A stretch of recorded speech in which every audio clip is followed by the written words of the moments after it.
Pardon me, I'll stand up, that way I can see you all. I'm Bill Spelman. I'm running for place 5 of the Austin City Council. For the last 21 years, I've been a member of the faculty of the LBJ School of Public Affairs, where I've been teaching urban policy, criminal justice policy, and applied math and statistics and political economy and public management and occasionally financial management. I teach pretty much everything they ask me to teach, and it turns out eventually to have been pretty much the whole of the first-year curriculum, which is really good training for being a city council member, I think.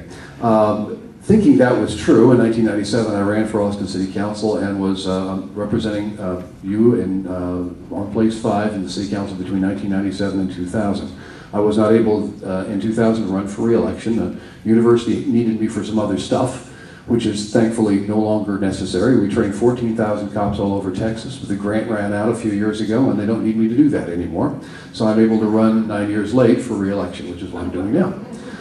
You should probably also know I'm from Los Angeles, about which probably I may have some mention later on.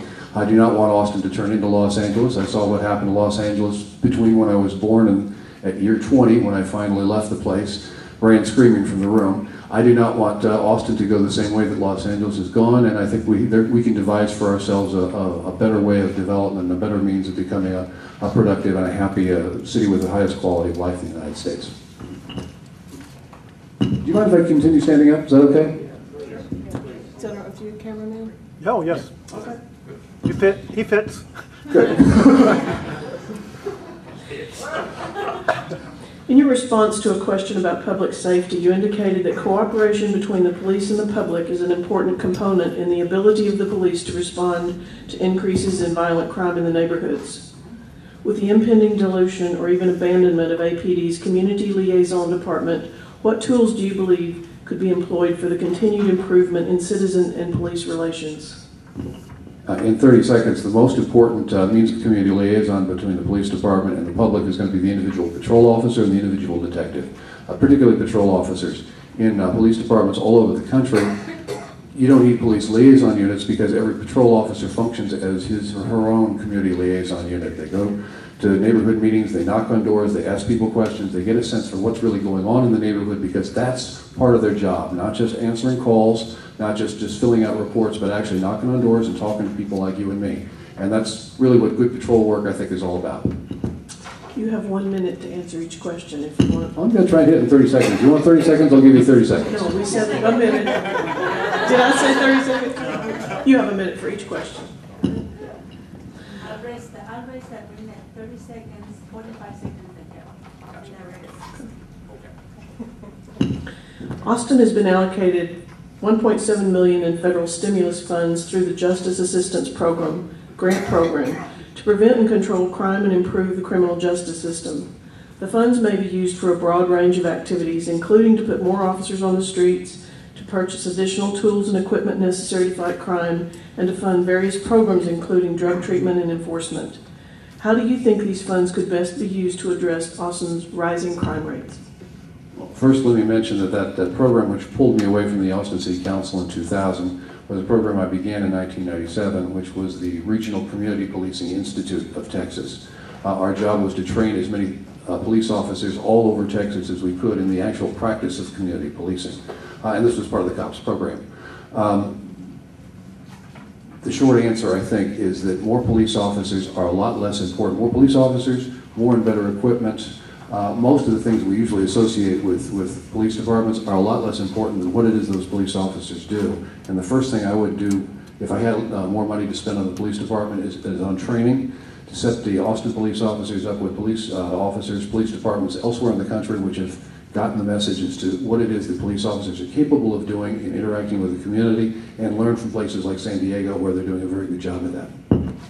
And so that's how you'd use those stimulus funds? That would be the first use of the stimulus funds as far as the police department was to be concerned, yes. Please explain the concept of your scenario planning approach. You're referring to one of the early questions where I'm asking about growth rate? Question 2. We could just do a straight line projection on growth rate, and that would cause us to look like we're going to double again in the next 20 years, about a 3.5% growth rate, which is historically what we've been running at. Every few years we go a little higher, every few years we go a little lower, but averaged over every 20-year period since the Civil War, we've been working about 3.5%. Although that's what we've been doing, most growth curves look like an S shape, and at some point they start to tail down. They don't continue going up at an exponential rate. So I think it's really likely that at some point we're going to start tailing off and not continue to grow at 3.5%. That means I think that would be not necessarily an upper margin, but it shouldn't be our best guess for the future, given the S-shaped curve for most growth rates. By scenario planning, I mean we have 2 or 3 different possible scenarios, a bracket, a high, a medium, a low, maybe a very low growth rate, and we plan for all those contingencies. You've represented to ANC that you will support codifying and reinstating the maximum height limits for the 1986 Waterfront Overlay Ordinance and will oppose any rezonings violating the intent of the 1986 ordinance. Will you support codifying the maximum height limits so that they apply to PUD districts and planned development area combining districts? The Lakeshore subdistrict of the Waterfront Overlay had a maximum height of 60 feet. Will you oppose granting heights above 60 feet for the portion of the South Shore District PUD that is in the Lakeshore subdistrict of the Waterfront Overlay? Well, let me add a proviso to that. The answer is yes. At the time when we moved through the plain English rewrite of the Land Development Code, the intention was not to make any substantive changes at all in the code, only to convert it from the legalese it was written in into plain English so that everyone could understand it. At that point, in the waterfront overlay section of the Land Development Code, there were some substantive changes made. Those heights were removed, and I think they should be put back the way they were before the plain English version came in. Now, that doesn't necessarily mean that I would not support, under some circumstances, an increase in the height, a variance from that overlay. It depends on what is the specific circumstances of the PUD proposal and what it is they're giving back. As you know, a PUD needs to be better than base zoning to qualify for PUD status. And if we find a case where a PUD is in fact considerably better than base zoning, is giving back to the community something of tremendous value, then I can imagine a variance from that height limit. You suggested that cutting salaries of top city executives is not a viable way of obtaining real savings. The base salaries for more than 480 of the highest paid city employees have increased by an average of 20% over the previous 2 years. A reduction of just 1% in their salaries could save the city more than $600,000. If all 916 employees who make more than $100,000 are included, the city would save more than $1 million for every 1% reduction in their pay without cutting city services.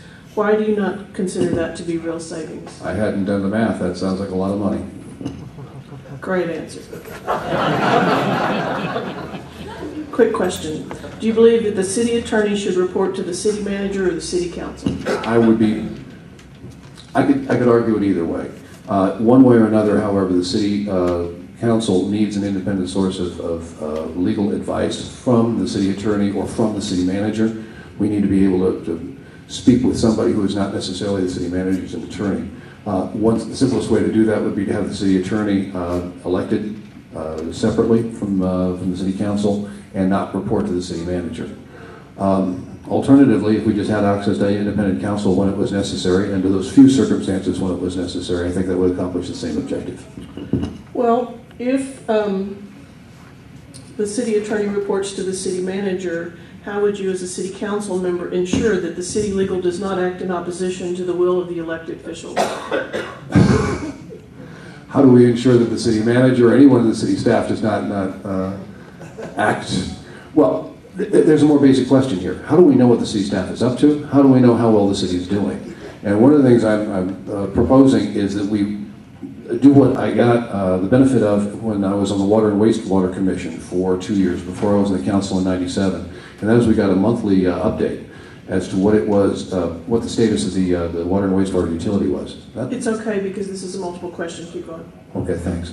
Every month we got an update. We knew what the cleanliness of the water was. We knew how well the pumps were working. We knew what the sewage situation was like. And we were basically up to speed every month. The City Council has not received reports like that in several years. And I know the Water and Wastewater Commission has not received reports like that in quite some time. In part because I asked so many questions about it, they discontinued the practice of giving those reports out. I think if we went to a process where the city council had those briefings at least available. They could look for exceptional circumstances, they could look for problems and ask department heads about those problems perhaps once a month. I think that would go a long way towards helping the city council get a better sense for where the city was. How would you go about saving existing affordable housing stock? Would you oppose rezonings that result in loss of affordable housing and that provide community benefits, which require using our GO bond money to subsidize building units renting at market value? Yes. You mentioned police charging for repeated calls for service. Explain what you meant by that. The classic example is a bar, which requires the police department to come out 2 or 3 times a night, particularly on weekends. What's happening here is partly that this is, a bar which is frequented by people who get into fights with one another, but part of it is that the person who's managing the bar, who owns the bar, has control over what happens inside that bar. They can hire security people, they can train their bartenders, and one of the reasons why fights break out over and over again is because whoever's managing that place is not managing it very well. What happens then is somebody calls 911 and we manage it for them for a cost of roughly $100 a call. This is costing us a whole lot of money. So rather than have the public pick up the cost of this guy not being able to manage his own space, we bill him at some point, say, well, at some point you have to pick up some of the costs yourselves, not because we're trying to extract more money from you, but because we want to give you a financial incentive to actually manage your own space. You indicate that you're not sure about the effect of the opt-in after the initial VMU process. As an example, during the VMU application process, a neighborhood may have only chosen a 60% median family income level for rentals as the affordability level required for VMU bonuses. After the initial application process, a property that was not designated VMU can request to be opted in. Do you believe they should have to adhere to the 60% MFI level established by the neighborhood? Yes, but I would expect that the developer would have, would believe they would have cause to bring a 1704 complaint, and I would have to speak with legal counsel, either the city attorney or some independent counsel on the subject to verify whether or not there's a 1704 complaint that would make sense there. I want to go back to the rewrites, the 1999 rewrites, and when they codified that. What can citizens do when they find mistakes in the code to get back to the original intent and have the city enforce the ordinance as it was originally intended and written? I believe I can speak for certain that the 7 of us who were on the council in 1999 did not intend for any of those rewrites into plain English to have any substantive effect. That was the direction we gave to the city attorney when we asked for those plain English rewrites. If you find in going through the code, I can imagine ways of organizing yourself to go through the code, that's largely your problem. If in going through the code you find someplace where the intent was clearly changed, you need to let me or the other 6 council members know about it, and we'll do something about it right away, because I think that was basically our intention, is for that not to happen. Let's go back to counsel for the city council, legal counsel. Tell us how it will work when you as a city council member feel a very strong need to have outside counsel or independent counsel apart from the city attorney. Can the city afford to routinely utilize outside counsel, and is it prudent to do that given the current budget crisis? What other options do city council members have to make sure that they have adequate legal counsel on pending issues? Well, obviously this is not something you can do on a regular basis.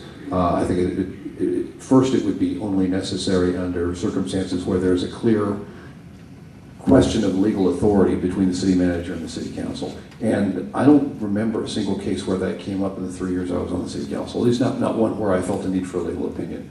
However, I have it on good authority from friends of mine who are close to the current city council that issues like this have come up more frequently in the last few years. That suggests that maybe this issue may have come up more often than it did when I was around. I think a lot of this has to do with the level of oversight that the city council exerts over the city manager. If they're actually collecting monthly reports, if they're actually asking questions about what the city is actually up to, verifying the compliance, verifying the directives have actually been followed through, making sure that when the city council asks the city manager within 30 days to come back with something, that they actually do come back in 30 days with something.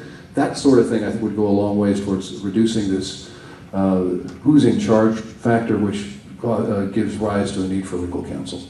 So I think we have some control over that. Our time's up. Thank you very much. Thank you very much.